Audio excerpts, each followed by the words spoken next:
Hi, Steve. Hi, Hello. Gary. Hiya. I made it. Just Made it just with a flat battery on his laptop. We've managed to get him back just in time. Okay, so what you been up to, Steve? we've been cutting and packing orders. Yeah, for a change. Yeah. Yeah. No. Never mind the bank holiday. You'll be there tomorrow too, I bet. Yeah, we are actually. Yeah. No, we've actually had a bit of an expanded team in this week. Lindsay came back this week, gave us a hand, and also Josh and Tom, all separated on different shifts and things like that. So, yeah, so we're back. That's brilliant. Starting to build it back up a little bit on the production side of it. I mean, Cool. get some stock built up because that's been raided somewhat over the last 6 weeks, 7 weeks. Yeah. Fantastic. Yeah. All right. Yeah. Well, I've been busy building scenery and stuff. I've also been painting the odd figure as well, getting this diorama ready for the Wild West. Gary, what you been up to? I've been up to loads of stuff. Good. Decided that there's a game got a new release. This was it Last week before last, yeah. Yeah, last weekend or something. So we decided very early Monday morning to add a kit to the range. Yeah, I mean, the game we're talking about is Burrows and Badgers, which we love, and they brought a new campaign and book out 2 weeks ago, and it's a while now. Probably a year ago, Michael at Oath Swan gave me the little mole blacksmith. That's Lorgam, isn't it? Yeah, a little mole blacksmith, and it's been in my head for ages that my blacksmith needs a little forge, a smithy to work from. A little smithy. Through. So we talked about it. Oh, look, what's that? So we talked about it on Monday. I said, look, I want a smithy for my mole. And there we have it. And there we have the smithy. Yeah, so I think Gary spent Monday, did some card work on Monday. We test cut it Tuesday night, fired it back down to him on Wednesday. It's arrived there today, and it'll be and he started on it already. So yeah, the that's plan is total dry fit. Fantastic. So that's a single level building as well, which I think is the first single level we've got. That Michael's got for his Burrows and Badgers, I think. Yeah, lovely. Oh, that's cool. Yeah, first time I've seen that other than a render as well. Yeah. Yes. So shall I read out what Michael came back to you with? Yeah, well, so the other fast bit of this is that Michael's pretty prolific with the writing. So last night I sent him some little render pictures and said, we've cheekily done this because we, as a little quick kit because we fancied it. Do you fancy giving us some fluff for it? And he sent back, you've got it there in front of you. In the town of Warren Percy, the smithy serves as a regular meeting place, a shrine, and the home of the famous mole blacksmith, Lorgam Iron Smites. Whether working the iron to forge a new pan for Emily Rumbolt, or a new sword for Tullius Scrope, or even serving in his other job as priest of Gophanon, the smith god, Lorgam's home is constantly ringing with the sound of hammer on anvil. So, if you're looking for the best steel around, or just want the blessing of a hard-hitting god, head over to Lorgam's smithy. Just watch out for the sparks. Cool. Yeah, it's great. So, Gary, we're going to have a look at that in a little bit more detail onto your camera. Yeah. So what's your plans for painting it, Gary? Well, I'm actually probably only going to paint a few bits of it, because tomorrow in the UK it's a bank holiday, I've been told. I am actually going to cheat, and what I'm thinking is because of all the framework on it, I'm actually going to use print paper. All right. Yeah. So bear with this because a lot of this is blue tacked together. I've only just blue tacked together because it literally fell apart. It's a dry fit. I'm going to cheat by I'm going to back it. All right, so you're going to do like a brick, with timber frame detail. And I mean, there's a brick wall on the actual forge side. There's a brick wall etched in it anyway.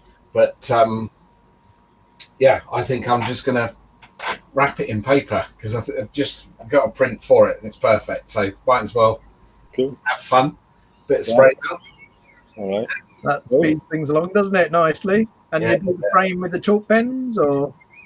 I don't know, actually. I was just, to be honest, I'm going to do the usual Gary Lazy thing and hit it with a spray can. Spray it and dry brush, yeah? Then dry brush over it. Paint the doors up in the way that I normally do. Fantastic. And then turn it over, spray mount the frame first, and actually stick on to the frame, because then I can cut the window frames out just right size. And then, yeah, just hopefully have it really nice and neat and tidy. Yeah. Quick. So, yeah. Cool. Look forward to seeing that. I'll aim to see if I can get it sort of photographed for, well, Sunday. Oh, that'd be cool. So, yeah. So we maybe show it off in the newsletter on Sunday night then.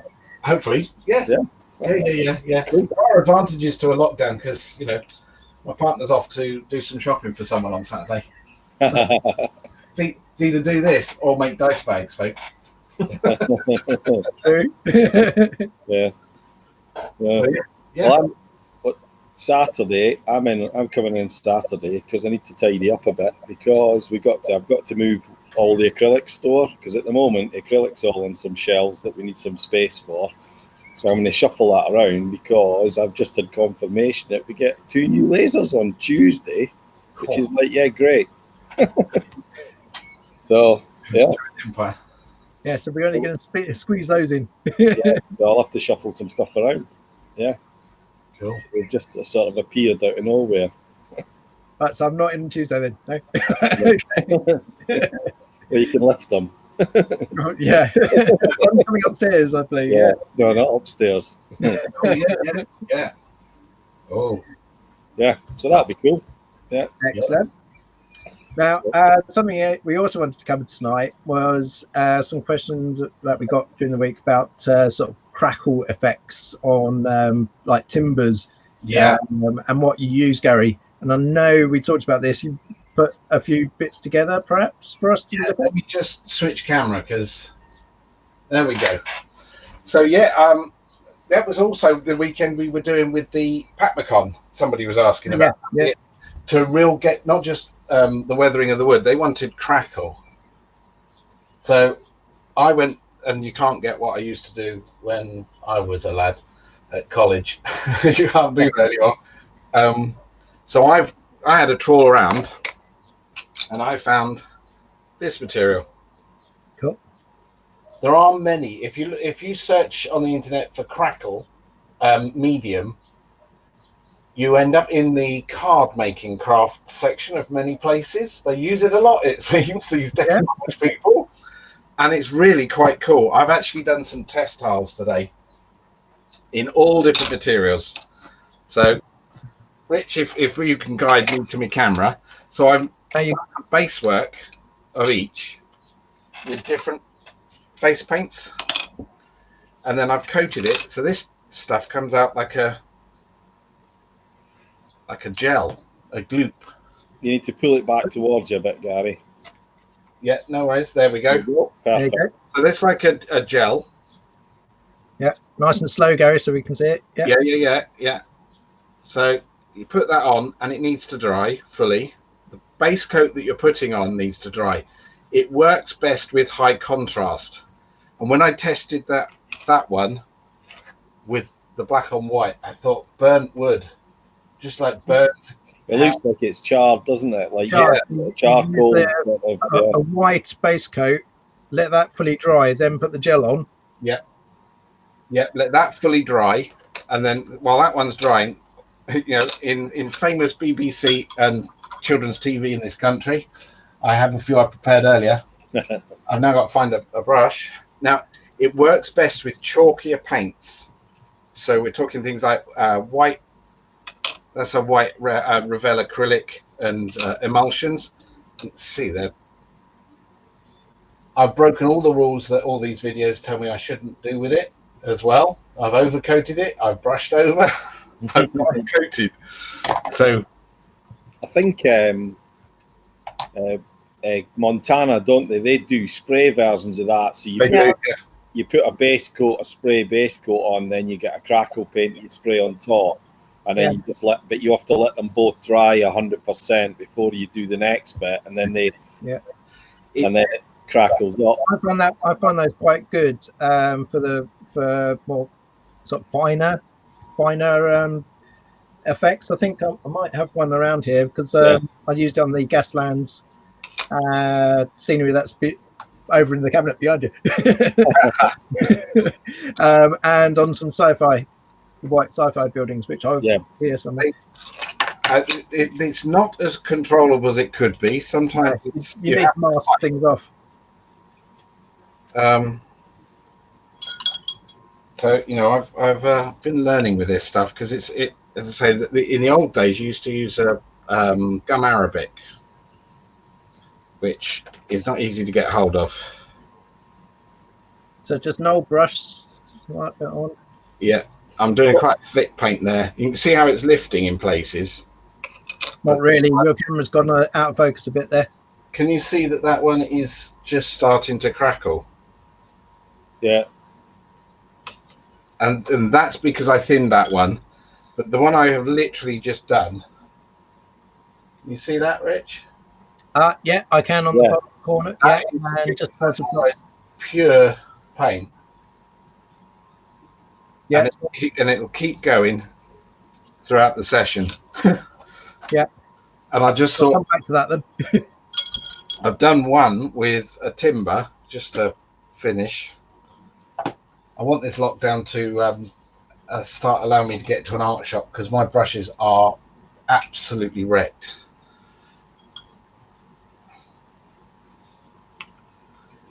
So I'm assuming then if you put different thicknesses of it, you'll get slightly different results across it. So you'll get it. It's to do with the paint you're putting on as opposed to the gum you're putting as the crackle medium. Right, okay. So it's to do with the thickness and the type of paint, but it is the more chalky paints you have, the better it gets. You can see that starting to crackle already. I'd imagine it's probably quite good with paints that want to separate on a little bit slower. Yeah. So yeah, I mean, I'm sure if you went to and bought chalk paints for all these people that do these retro furniture rip-off, things, those chalk paints would be brilliant. But that, you can see that it's really starting to age really quickly. Yeah. So I hope that answers the guys' questions. There's about 4 makers of it. Yeah. And that tub was about, I think it was £4. Well, that will last you forever. We can stick a post up with some links. Maybe not you, Gary, but I'd say we can stick something up with some links and stuff like that. Yeah. But yeah, an art medium. So that was one thing. We've got a question about what I use for water. Yeah. This is non-resin water, isn't it? This is where we're not. Yeah, this is back to resin stuff. Painting it. For art training. Yeah. So I know I want you keep an eye on the time because. No, you're good. You're good. So how did it feel? Heavy structure gel. Heavy. You get a medium structure gel as well. Now these are actually thick, gloopy, clear. So for an artist on canvas, that would be something they'd add their colour to, and yeah, you can use it neat. You add colour to it, and it thins the paint out. So what you're actually making is the paint more translucent, but you're also giving it body. So it's got some sort of strength. And there I'm talking with my hands as much as anything, very Italian, but nobody can see. All we've got is a paint mat there. Oh, there you go. So again, that's just art acrylic put on, and you can see how matte that is. Yeah. And then I put a single coat on, which you can see there's a dry section, so you get the water effect. And the reason it's white is because it hasn't dried fully yet. Yeah, so that'll be it'll gradually disappear, that effect. Yeah, it's very transparent. And then what you can also do is mix painting with it as you're working, and you start getting your sort of wash waters. Yeah. So that is painted, isn't it? That's literally paint with the gel. So I've literally just put a little bit of white acrylic with the gel and then stick it on. So the gel itself will still dry clear, but because it's got the white in it, it'll just keep that. Yeah, and that's still got a little bit left to dry. So there's a little bit of white in there, but as you go, you just get that foamy. That'd be perfect for wakes on ships as well as it's brilliant for sailing ships. But you can also do it as mud. Yeah. So like puddles and stuff. Yeah. So that's like icy. Sorry. Slow down. There you go. Yeah. Sorry, I'm trying to find the camera as well.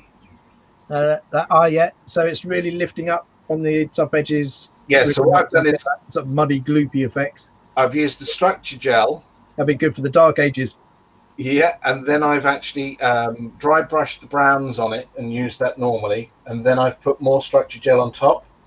Yeah, so you get some depth to it. So you you get a proper, you get that icy feel to it, and then because that's actually a dry version. Can you see it? Is that better? So that's fully dry, yeah. That's pretty dry. I think there's a little bit of white there.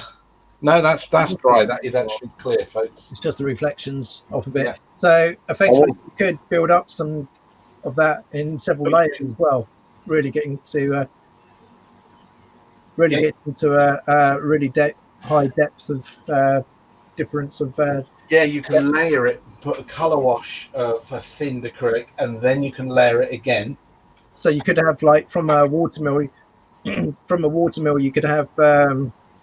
The real white fluffy water around the actual mill, but further downstream you could have the weed in lower levels and then build up higher levels. And then there was another sort of structured artist material which I use. I mean, the thing about these is that they're actually come in massive tubs, and they are, that's 250 milliliters.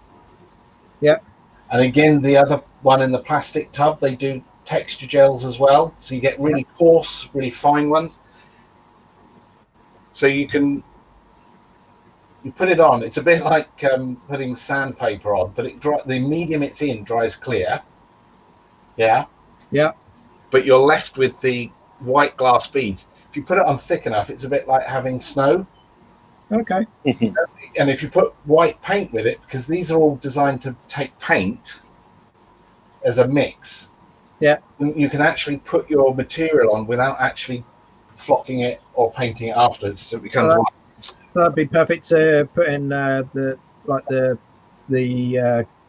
gaps in the wood framing on a building where snow's formed on the edges or along the timber of the roof. Yeah. Superb, I mean, this is a tile I did. It's in one of the photographs.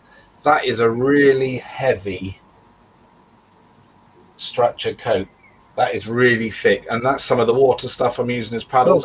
How's that affect the tile, Gary? How? Once it's dry, it doesn't. I mean, that is. If I'm trying and position that, that was done today. See, there's no light through. It's flat. This was all of these warping done. There's no warping from that. So I'll hold it so it doesn't look like I'm playing a magician, and that light is dead flat. So that's brilliant for the terrain tiles as well, isn't it? Yeah. Absolutely, because they're all made for canvases. So you don't want a canvas to go floppy while you're painting, and you don't want to wait too long for it to dry. Yeah, and you don't want it over tightening when it dries as well, do you? That's right. Yeah. So this is otherwise it's be like the cackle paste. Yeah. So there you got that's just painted and dry brush back as dirt. So it gives you really nice coarse. So we got Richard's asking the question: do we do workshops? That's not this Richard. That's Richard Lee. No, another Richard. Yeah. Rick, do you do workshops? I could ask. Yeah, we've talked about them. We've been talking about it quite a bit recently because we've had that much fun doing these videos, and when we did the online convention, Yes. that's a month ago now. Would you believe? I can't believe that. Yeah. So yeah, definitely, we're making some plans to do some sort of online workshops, and maybe even look at doing some face-to-face ones when we're actually allowed to be face-to-face. When we're face-to-face, yeah. We do have a bit of space, don't we? So we can have a small group, come down, do a bit of work. Yeah. Go around. Yeah. So that's the blue one on that plank. You can still see the planking, and it's got a real crackle like the paint's peeling effect. That's it. And of course, if you only paint patches, it will only crackle where you paint the crackle medium. Oh, that's kind of the worn paint peeling from the timber. Yeah. So Lovely. So that's some of what I've been playing with, and some of the other stuff I've been playing with all week. Can't show you. Oh, Gary. As usual. Gary, come back to your main camera. Yeah, in the background, I saw a street of some kind, and I believe we might have a bit of a competition for people. Yes, yeah, right. Rich is going to be putting up on Facebook, and I'm going to be putting up on my March Attack Facebook late tonight and tomorrow our version of a street party. Rich has done a really great job on aging one end of the street to the other. However, there are two flags on the banners. We want to know. This is the bunting, guys. The bunting on the flags. We want to know the name of the film, and we want to know the name of what the flags refer to, and let's make it the first 3 answers that are right will get a free book. He's giving them away. But will they be able to guess? So I don't know. There's some interesting flags amongst that lot. So there's two little quirky flags in there that refer to a film. So you got to name the film and what the flags are. Yes, and there's quite a few flags, but there's obvious ones, but it's the quirky ones we're after, isn't it? Yeah, just 2 of them.